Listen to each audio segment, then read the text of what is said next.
महाराष्ट्रातील सर्वात मोठ्या अशा 3 नद्या. नंबर 3 कृष्णा नदी.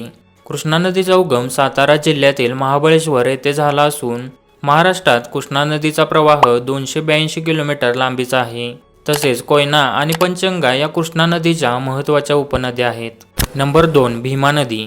भीमा नदीचा उगम पुण्याजवळील भीमाशंकर येथे झाला आहे. महाराष्ट्रात भीमा नदीचा प्रवाह 451 किलोमीटर लांबीचा असून पुढे भीमा नदी कर्नाटकातील रायचूर जवळील कुरगुडी येथे कृष्णा नदीस मिळते. आणि नंबर 1 गोदावरी नदी. गोदावरी नदी ही दक्षिण भारतातील व आपल्या महाराष्ट्रातील सर्वात मोठी नदी आहे. या नदीचा उगम नाशिक जिल्ह्यातील ब्रह्मगिरी टेकडीवर झालेला आहे. महाराष्ट्रात गोदावरी नदीचा प्रवाह सुमारे 668 किलोमीटर लांबीचा असून 1,53,779 चौरस किलोमीटर चे नदी प्रणाली क्षेत्र आहे. अशाच इंटरेस्टिंग फॅक्टसाठी आपल्या चॅनेलला नक्की सबस्क्राईब करा.